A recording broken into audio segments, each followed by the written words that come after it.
I have three crucial considerations that you might not be considering when you're crafting your new offer or service.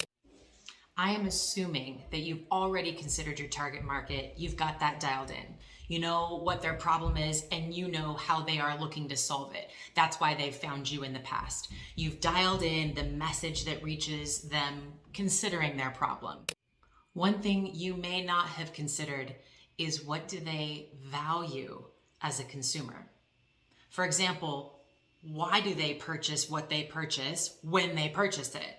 And I'm not talking about to solve their problem. For example, let's say that they go on vacation and they're looking for a coffee shop. What kind of coffee shop are they going to go to? Are they going to go to their tried and true because it's consistent and they want the consistent flavor every single time, or the consistent energy every single time? Or are they going to find the really cute local mom and pop coffee shop because they love to support local? Or do they want to go to the trendy, hip vibe local one because they want an experience, right? What they value will determine what they purchase. It's important for you to dial in exactly what your target market values when they're buying. I worked with a local coffee roaster. We were talking about his message. We were talking about what he does best as a coffee roaster. And then when we talked about his target audience, the people that would buy from him, we quickly narrowed down that they aren't the coffee snob. They aren't the ones who know where the beans came from and how it was roasted and the temperatures, and that wasn't important to them. What we realized, what was important to them, was that it was local. They're from Montana, and Montanans are proud to be Montanans. So if they can buy something from Montana, even better.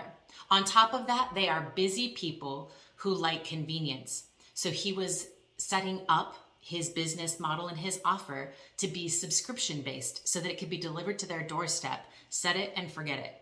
Those two values helped him to change his messaging, change the look of his website, and splatter that made in Montana everywhere. He's even now opening a local coffee shop. A second thing to consider, which is kind of a part B of the last consideration, is, what do you value?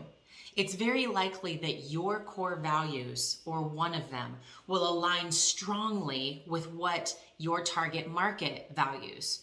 As a service-based business, you might have something that drove you to create this solution in the first place. Maybe you like locally made things. Maybe you have a high value of healthy, no added ingredients or junk, so that's why you do and sell what you do. Maybe you have a high value of relationship and connection. I have a client who has been shifting her business model and service offers, and one of the things that we dialed in that is extremely important to her is the personal face-to-face connection. She realized that doing telehealth was difficult for her because she couldn't have a strong connection. She even brought up an example of going into a bar where the bartender barely made eye contact, and it ruined her experience because she wanted to make eye contact and have connection. The great part about knowing that value for herself, one, it keeps her happy from not selling or offering something that makes her feel lonely or disconnected when that's so important to her, like telehealth. But then switching to the other side of it and identifying what her target market values, she could see the alignment because her market valued being heard and seen. And how better to do that than face-to-face connection? Your third and final crucial consideration that you may not be considering is what I call your passports. It's your unique experiences, things that you've done, places you've been, people you've met, things that you've learned that are giving you a passport into somebody's life in a way that it doesn't work with other people. It's part of what differentiates you. So I have a nurse practitioner who struggled with her own family having autoimmune, and she was able to use functional medicine to help them recover.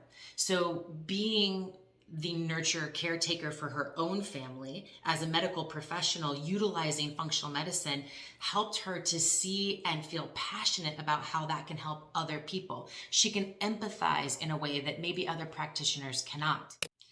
These three things should be front and center in your messaging.